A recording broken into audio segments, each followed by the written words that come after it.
마가복음 1장 9절부터 13절입니다. 마가복음 1장 9절부터 13절입니다. 신약성경 53쪽 어간에 있습니다. 신약성경 53쪽 어간에 있습니다.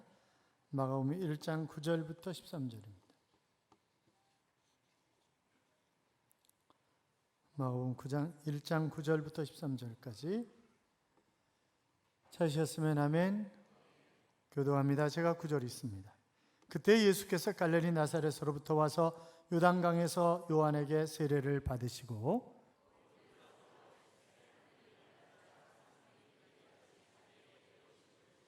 하늘로부터 소리가 나기를 너는 내 사랑하는 아들이라 내가 너를 기뻐하노라 하시니라. 같이요. 광야에서 40일을 계시면서 사단에게 시험을 받으시며 들짐승들과 함께 계시니 천사들이 수종들더라. 아멘. 같이 인사하겠습니다. 주의 이름으로 잘 될 것입니다. 더 잘 될 것입니다. 끝없이 잘 될 것입니다. 아멘. 이게 명절 목전에 괜히 마음이 바쁘잖아요. 괜히 마음이 바쁘기 때문에 은근슬쩍 예배를 빼먹고 이러는 분들도 있거든요. 그런데 오늘 이렇게 주님을 뜨겁게 사랑해서 예배드리는 여러분, 이 한 주간 복 있는 삶이 되게 하실 뿐만이 아니라 좋은 날들이 되게 하실 줄로 믿습니다. 어떤 목사님이 시골 교회를 섬기면서 전도를 하는데 한 영감님이 나한테 전도하지 말라고 그러면서 성질을 내고 그러시더래요. 그래서 나중에 이제 왜 그러시냐고 그러고 물어봤더니 예수 믿으면 비용이 많이 들잖아요. 그렇게 얘기를 하더라는 거죠. 그래서 저 양반이 돈에 대해서 굉장히 민감한 그런 어르신인가 보다. 그러고 있었는데 어느 날 이 영감님이 찾아와가지고 묻더랍니다. 목사님, 그런데 예수 믿으면 비용이 얼마나 들어요? 그렇게 묻더라는 거죠. 그래서 어르신 담배 피시는 것만큼 정도 듭니다. 그러더니 별거 아니네. 그러더니 그 다음 날부터 그 다음 주부터 교회 나오셔가지고 자기 담배 끊고 그 돈으로 헌금을 하시더라는 거죠. 그러면 이제 예수 믿고 나오지 한 6개월 정도 되니까 학습받으라고 학습받은 지 또 6개월 정도 되니까 세례받으라고 그러지 않았겠어요. 그러니까 세례받으라니까 나 세례 못 받는다고 그래서 왜요? 그러니까 비용이 많이 들잖아요. 그거는 비용이 많이 드는데 11조도 내야 되고 이러는데 그거 예수 저 세례 못 받는다고. 그러더니 그래서 그러신가 보다 그러고 내버려뒀더니 몇 달 지난 다음에 목사님 제가 농사 짓는 거 아시죠? 그래서 알죠. 그러면 비용을 다 빼고 11조를 드리는 겁니까? 아니면 수학 거둔 대로 거기서 11조를 드리는 겁니까? 이렇게 물어보더라는 거죠. 그래서 그거는 믿음대로 하는 겁니다. 그랬더니 그래요? 비용 다 빼면 돈이 얼마 안 남을 텐데 그러시더라는 거예요. 그러더니 그 다음 봄에 쌀 한 가마를 가져와 가지고 세례를 받으시더라는 거죠. 그러더니 가을에 7가마를 가져오시더라는 거예요. 그래서 왜 7가마를 이렇게 많이 가져오셨냐고 그랬더니 제가 은혜 받고 가만히 생각해 보니까 싼 예수를 믿어서는 안 되겠더라고요. 비싼 예수 믿어야지 이거 싼 예수 믿어가지고 안 되겠어서 생각하다가 그래서 7가마를 가져왔습니다. 이렇게 얘기를 하더라는 거죠. 여러분 어떠세요? 여러분은 싼 예수를 믿으세요? 아니면 비싸게 예수를 믿으세요? 우리 이 한 주간도 명절 주간이잖아요. 정말 주님이 감동하실 만한 그런 믿음을 가지고 멋지게 승리하는 그런 한 주간의 삶이 되시기를 주님의 이름으로 축원합니다. 우리나라 최초의 고속도로는 경부고속도로입니다. 그것은 1964년 12월에 바로 박정희 대통령께서 서독 방문을 하고 나서 계획된 그런 일이었습니다. 그때는 대통령 전용기가 없었으니까 서독 민항기에 여행하는 사람들과 함께 비행기를 타고 서독을 방문하게 되었습니다. 그때 이야기 여러분 잘 아시잖아요. 독일에 갔던 광부와 간호사 얘기 제가 몇 번씩 했잖아요. 광부 500명 모집에 약 5만 명이 모였어요. 왜? 먹고 살 게 없으니까. 간호사들은 더 말할 필요가 없는 거죠. 그들이 한 일이 뭐라고요? 간호사들은 지방병원에 배치돼서 시신을 닦는 일이 그들이 하는 일이었습니다. 병균이 옮겨서 죽을지 말지 이런저런 거 생각 없이 광부들이 한 일은 독일 광부들이 들어가지 않는 지하 1000m 이상 되는 갱에 들어가서 죽을지 살지 모르고 탄을 캐는 것이 광부들이 하는 일이었습니다. 내가 이렇게 고생해서 내 가족들이 먹고 살 수 있다고 한다면 얼마든지 나 여기서 죽어도 좋아. 그것이 광부와 간호사들이었고, 그렇게 열심히 하는 그런 그들을 보면서 독일 사람들은 바로 코리아 엔젤이라고 그렇게 부른 것입니다. 박 대통령은 라인강의 기적으로 불리는 소독의 경제 발전 상황을 하나하나 눈에 담았는데, 그런데 눈에 확 띄는 것이 나치 정부 시절에 만든 고속도로 아우토반이었습니다. 르브케 대통령이 이렇게 얘기를 하는 거예요. 바로 이 아우토반은 독일 부흥의 상징입니다. 그렇게 얘기를 하는 거죠. 그리고 당시의 수상이었던 에르하르트 수상은 바로 이런저런 많은 이야기를 해주는데 그 가운데 두 가지가 박정희 대통령의 가슴에 팍 꽂혔습니다. 하나는 국가 경제 발전을 이룩하기 위해서는 도로, 항만 등 기반 시설이 잘 갖추어져야 된다고 하는 것과, 또 분단된 그런 나라에서는 잘 살아야, 경제가 번영해야 공산주의를 이길 수 있다고 하는 그런 이야기였습니다. 그래서 귀국해서 태국 고속도로 건설한 경험이 있는 정주영 회장께 경부 고속도로 건설 계획서를 만들어 보라고 시켰고, 정 회장은 5만 분의 1 지도를 가지고 다니면서 서울에서 부산까지 미친 듯이 돌아다니면서 그 일에 매진을 한 것입니다. 1968년 2월 1일 날 발파함이 울리면서 최초의 고속도로 건설이 시작되었습니다. 정 회장은 길에서 회의를 했고, 차에서 잠을 잤고, 그러면서 목에 디스크가 걸리고 정말 죽기 살기로 열심히 일을 한 거죠. 여러분, 얼마나 많은 사람이 고속도로 건설에 반대한 줄 아시죠? 반대하는 사람들은 늘 반대합니다. 그러니까 반대하는 것 때문에 어떤 일을 못하면 평생 아무 일도 할 수가 없어요. 1970년 7월 7일 경부고속도로 428km가 완성이 되었습니다. 2년 5개월 만에. 놀라시지도 않는군요. 추풍령에 있는 고속도로 기념비에 이렇게 적혀 있습니다. 우리나라 재원과 우리나라 기술과 우리나라 사람들의 힘으로 세계 고속도로 건설 사상 가장 빠르게 가장 짧은 기간에 이루어진 일, 이렇게 기록이 되어 있습니다. 여러분, 길이 중요하잖아요, 길이. 그런데 밀림에서 집 쪽으로 길을 먼저 내야 되는 겁니까? 집 쪽에서 밀림으로 길을 먼저 내야 되는 겁니까? 확률은 어차피 반입니다. 어느 쪽에서 길을 먼저 내야 되는 거예요? 밀림에서 집으로. 그래야 집에 간다는 기대감 때문에 열심히 일한다는 거예요.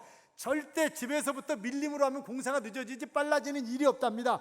그러나 밀림에서 집 쪽으로 가면 이게 빨라진다는 거예요, 공사가. 자, 어떻든 길이 중요한데 세례요한은 이렇게 외쳤습니다. 너희는 주의 길을 준비하라. 그의 오실 길을 곧게 하라. 모든 골짜기가 메워지고 모든 산과 작은 산이 낮아지고 굽은 것이 곧아지고 험한 길이 평탄해질 것이요 모든 육체가 하나님의 구원하심을 보리라 그랬습니다. 여러분, 우리는 다시 오실 주님을 위해서 길을 닦아야 하는 그런 사람들입니다. 길을 닦는 것은 영적인 전투입니다. 가만히 있다고 해서 길이 닦아지는 건 아니잖아요. 영적 전쟁에서 승리해야 시온의 대로가 열리는 것이지, 그냥 그 길이 열리는 것은 결단코 아니란 말이죠. 오늘 본문은 예수님이 공생애를 시작하시기 전에 세례를 받으시고 마귀에게 시험을 당하시고 시험을 이기시고 하는 그런 이야기들로 쭉 전개해 나가는 것을 우리가 볼 수 있습니다만, 자, 예수님이 사역하시기 전에 어떻게 준비하셨는가, 그리고 사역하셨을 때 어떻게 승리할 수 있었는가라고 하는 그런 이야기를 오늘 마가복음 1장이 보여주고 있습니다만, 첫째는 바로 낮아져야 한다고 하는 것입니다. 어떻게 된다고요? 낮아져야 된다, 겸손해야 된다라고 하는 건데, 9절 보세요. 9절 같이 읽어요. 그때 예수께서 갈릴리 나사렛으로부터 와서 요단강에서 요한에게 세례를 받으시고, 아멘. 여러분, 세례는 우리가 신앙 고백이라고 얘기합니다. 예수 그리스도와 함께 죽었다가 예수 그리스도와 함께 다시 살았다고 하는, 그래서 죄 문제가 해결되고 이제 예수 그리스도로 말미암아 나는 영원한 천국을 소유한 하나님의 자녀가 되었다고 하는 신앙 고백이 바로 이 세례인데, 여러분, 세례는 죄인이 받는 거예요. 그런데 하나님의 아들이신 예수 그리스도가 죄 없으신 그분이 세례 요한에게 세례를 받으신 것입니다. 이것은 뭐예요? 철저하게 낮아지셨다고 하는 것을 상징하는 그런 거죠. 예수님은 철저하게 낮아지셨습니다. 아니, 하나님이신 그분이 인간의 몸을 입고 이 땅에 오신 것 자체가, 그분이 말구에서 태어났잖아요. 그것 자체가 낮아짐 아니겠어요? 철저하게 낮아진 것입니다.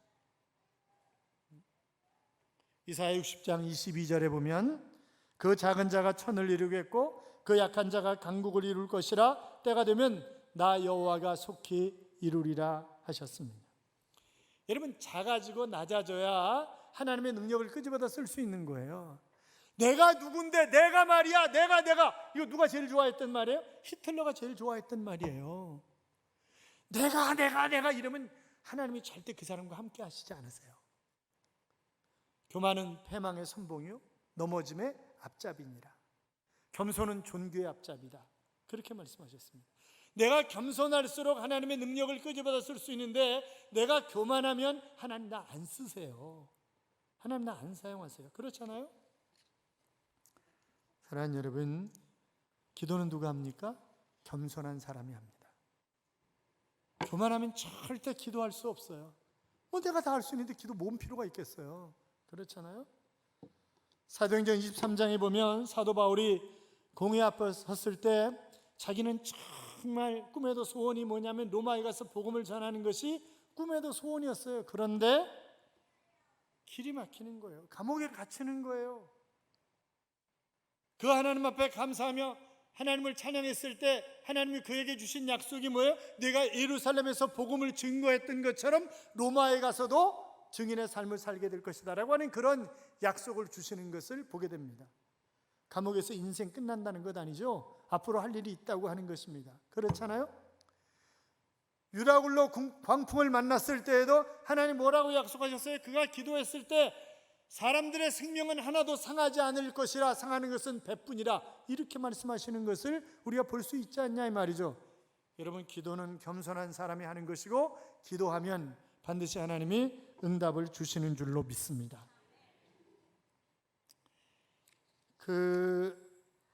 10절 좀 보세요. 10절 같이 읽어요. 곧 물에서 올라오실새 하늘이 갈라짐과 성령이 비둘기와 같이 자기에게 내려오심을 보시더니 하늘로부터 소리가 나기를 너는 내 사랑하는 아들이라 내가 너를 기뻐하노라 하시니라. 아멘.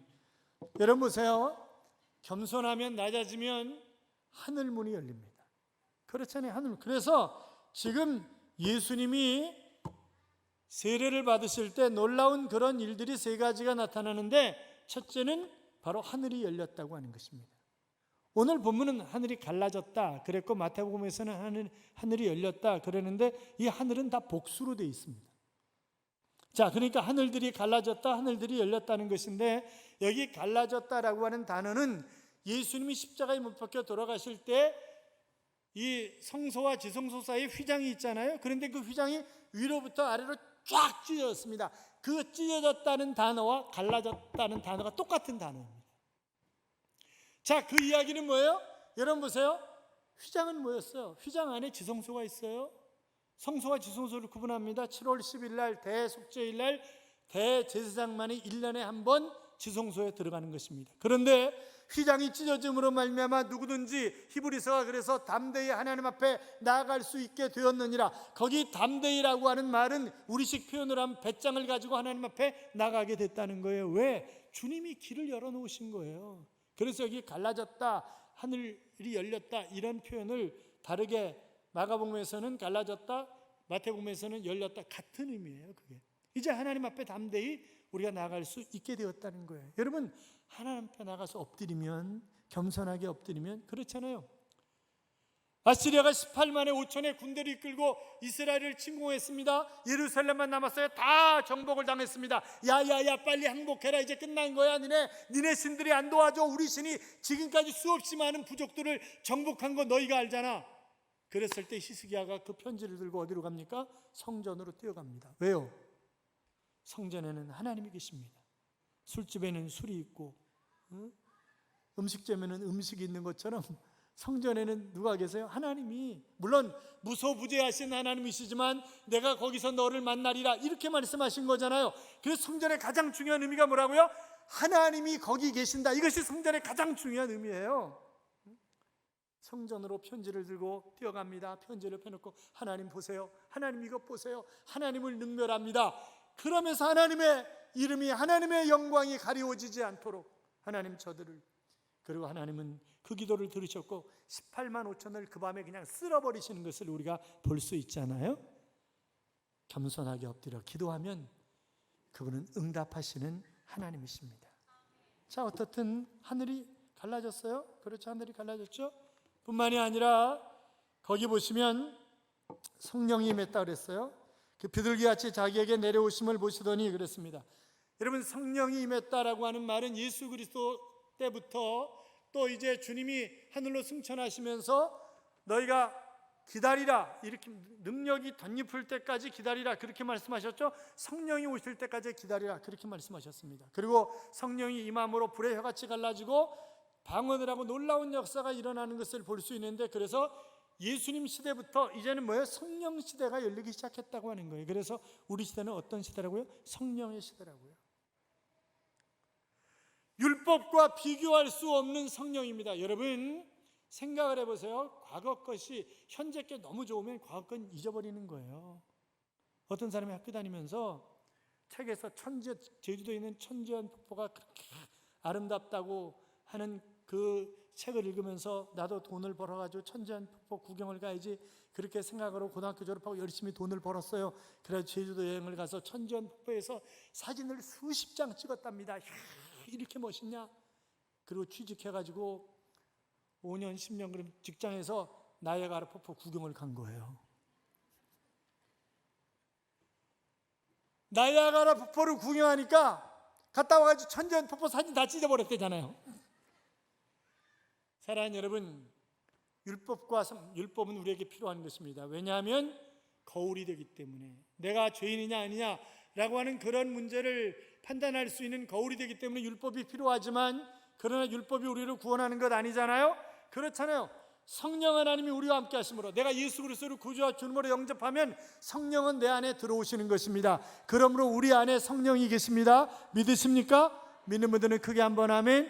아멘. 그렇습니다. 성령이 내 안에, 그 성령이 내 안에서 나를 주장하는 삶을 살아가기를 원하시는 거예요. 우리가 성령의 능력을 덧입어야 힘있게 능력있게 승리하는 삶을 살아갈 수 있지, 그렇지 않으면 능력 있는 삶을 살아갈 수가 없어요. 자, 어떻든 예수님이 세례를 받으실 때 성령이 임했다라고 하는 것입니다. 뿐만이 아니라, 자 11절 봐요. 11절 같이 읽어요. 하늘로부터 소리가 나기를 너는 내 사랑하는 아들이라 내가 너를 기뻐하노라 하시니라. 아멘. 여러분, 광야 같은 세상을 살아가면서 우리가 정보의 시대라고 얘기를 하고 수없이 많은 정보들을 듣고 읽고 또 검색을 하고, 그래서 정보에서 떨어지면 우리가 떨어지잖아요, 시대가. 여러 이야기들을. 그래서 제가 그 전에 성남에 있는 한 병원에 법인 이사로 있을 때 보니까 의사들이 성남도 안 내려와요, 잘. 왜? 떨어진다는 거예요. 정보가 떨어진다는 거예요. 봉급이 굉장히 많아요. 서울대학 병원의 교수들보다 봉급이 훨씬 더 많더라고, 지방병원이. 왜? 안 내려오니까. 우리는 정보의 홍수시대 속에서 정말 여러 가지 귀담아서 잘 들어야 됩니다. 그런데 세상의 그 어떤 정보보다 더 중요한 것은 뭐예요? 하나님의 세미한 음성이에요. 그렇잖아요. 하나님의 세미한 음성을 듣고 가면 실수하는 게 없어요. 그러나 세상의 정보들은 잘못된 정보가 얼마나 많아요.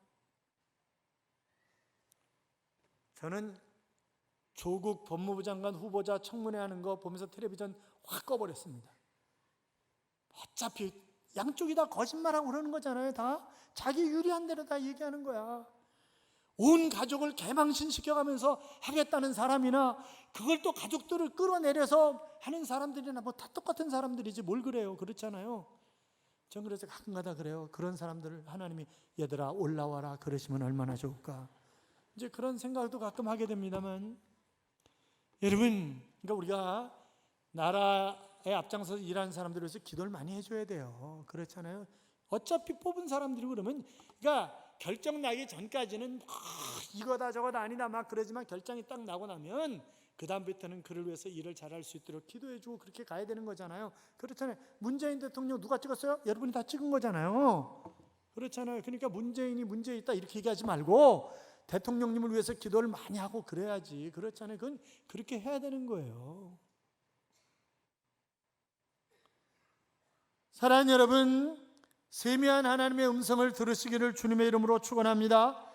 이 하나님의 음성이 어떤 음성이요? 너는 내 사랑하는 아들이라 내가 너를 기뻐하노라, 이렇게 말씀하셨는데, 그런 음성을 들으면 얼마나 좋겠어요. 주님이 내가 너 사랑해. 그러니까 저는 지금도 제가 힘들고 어려울 때마다 늘 기억나는 게 그런 거예요. 제가 병원에서 목 사형 선고받았을 때 그날 저녁에 주님이 저에게 다가오셔서 충고가 내가 너를 사랑한다, 그리고 끝내주신 것, 그것 때문에 지난 30년 가까이 목회오면서 전혀 희비상이 없었던 거잖아요. 그게 1992년 9월 달 일이에요. 하나님의 음성을 들으면, 세상 사람들 얘기 들으면 잘못 투자하고 잘못 가다가 얼마나 힘들어하는 사람들 많아요. 그러나 하나님의 음성을 들으면 거기는 실패가 없다고요, 실수가 없다고요. 그렇잖아요. 하나님의 음성을 들으시기 바랍니다. 어떤 사람들이 들어요? 겸손한 사람이 들어요. 겸손한 사람이 하나님의 음성을 듣는 것입니다. 자, 어떻든 여러분, 기도로 성령 충만함으로 말씀으로 겸손해서 승리하는 삶을 살아가는 귀한 하나님의 자녀들이 되시기를 주님의 이름으로 축원합니다. 우리가 사역을 잘 준비하고 그 다음에 멋지게 승리하는 그런 삶을 살아가려면 어떻게 되냐? 두 번째는 사단과 싸워서 이겨야 되는 겁니다. 왜요? 사단은 끊임없이 우리를 넘어뜨리려고 해요. 그냥 안 둬요. 그냥 안 둬. 12절 봐요. 12절 13절 같이 읽어요. 성령이 곧 예수를 광야로 몰아내신지라 광야에서 40일을 계시면서 사탄에게 시험을 받으시며 들짐승과 함께 계시니 천사들이 수종들더라. 아멘. 사랑하는 여러분, 그렇잖아요. 지금 광야 같은 세상에 나가서 사역하기 전에 주님 뭐예요? 마귀에게 시험을 받으시는 거예요. 말씀으로 멋지게 승리하시죠. 그러니까 명예 뭐 이런저런 것들로 시험하는 거잖아요. 뛰어내려 보라는 등 뭐 별 이상한 소리를 해대면서 시험. 여러분, 마귀가 우리 시험할 때 제 아킬레스건을 건드리지 아무런 상관도 없는 거 가지고 건드리지 않아요. 그렇잖아요. 제가 학교 다닐 때 저를 유혹하시는 분이 있었어요. 제가 정말 돈이 필요할 때였습니다. 그때 사례비 많이 줄 테니까 교회를 맡으라고 얘기하더라고요. 저 그때 공부해야 될 때예요. 그렇잖아요. 상당히 유혹에 흔들렸어요. 그러나 내가 공부해야 될 때 공부하지 않으면 이거는 평생 그냥 끝나면 그만이다. 그래서 그거를 잘 이겨낸 거예요. 가장 내가 약한 부분, 그 부분을 건드리는 거예요. 마귀는 끊임없이. 그리고 유혹하는 거예요. 돈이면 돈, 이성이면 이성, 명예면 명예, 이런 것을 가지고 나를 유혹하지 뭐 그냥 아무거나 가지고 유혹하는 건 아니잖아요. 그렇잖아요.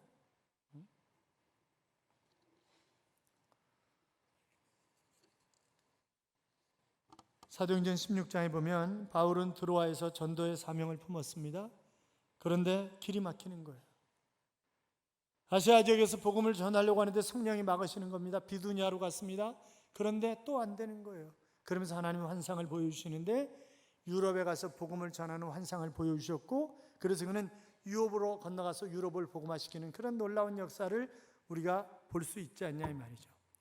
여러분, 내가 사역하는데 사단이 끊임없이 이상한 짓을 하고 이 길이 막히고 저 길이 막히고 그럴 때 있어요. 그러면요, 찔러보는 거예요. 계속 찔러보는 거예요. 내가 어떤 일을 하는데 그 일이 정말 즐거워요. 그리고 피곤하지 않아, 그 일이. 그리고 잘 돼, 이 일이. 대부분 그런 것들이 하나님이 나에게 주신 달란트예요. 그렇죠? 그러니까 다 해보는 거예요. 여러분, 다윗이 어느 날 갑자기 골리앗 앞에 나섭니까? 천만에요. 그렇지 않습니다. 그는 목동으로서 곰과 사자와 싸우면서 이기잖아요. 그때 잘 훈련된 게 뭐예요? 물맷돌이에요. 물맷돌. 그 물맷돌이 내 손에 아주 익숙해져 있을 때, 그때 하나님은 골리앗과 싸우게 만든 것이고 이거 돌려가지고 한 방에 그냥 보내버리는 거잖아요. 그렇잖아요. 그러니까 내가 가지고 있는 것이 아무리 작은 것이라 할지라도, 내가 가지고 있는 물질과 재능과 그 모든 것이 세상 사람들 보기에 보잘것없는 것이라 할지라도 하나님이 나에게 주신 것이라고 한다면, 그것 가지고 사역에 나가면 하나님이 그것을 통해서 멋진 역사를 이룰 줄로 믿습니다. 그렇지 않으니까 실망할 필요 없어요. 어떤 것 때문에. 여러분, 코카콜라 창업자는 처음에는 두통약을 만드는 약사였답니다. 그런데 자기 약이 자꾸 없어지는 거예요. 약을 누가 훔쳐가는가 봤더니 사람들이 약을 훔쳐다가 물에 타먹는 거예요. 그러면서 맛있다고 막 그러는 거죠. 그래가지고 자기도 먹어보니까 너무 맛있더래요. 그래가지고 거기다 탄산수를 섞은 게 코카콜라잖아요. 달걀을 한 바구니에 담지 말라라고 하는 투자 격언이 있습니다. 여러분, 우리의 인생도 마찬가지예요. 오로지, 물론 하나님만 오로지 바라보고 달려가지만 전도하는 것도 마찬가지고 여러 가지 방법들은 여러 가지가 있잖아요. 그러니까 내가 잘할 수 있는 걸 찔러보는 거예요. 그래서 잘 되는 거 그거 가지고 일하는 거예요, 열심히.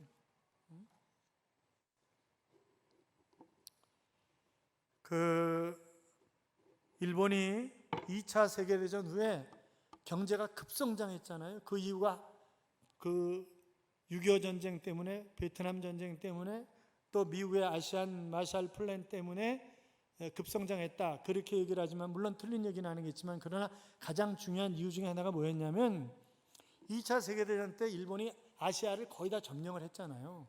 그러면 점령군 사령관이 누구예요? 20대 후반에서 30대 초반의 영광급 장교들이었어요. 그들은 뭐예요? 한 국가를 통치해본 경험이 있는 거예요.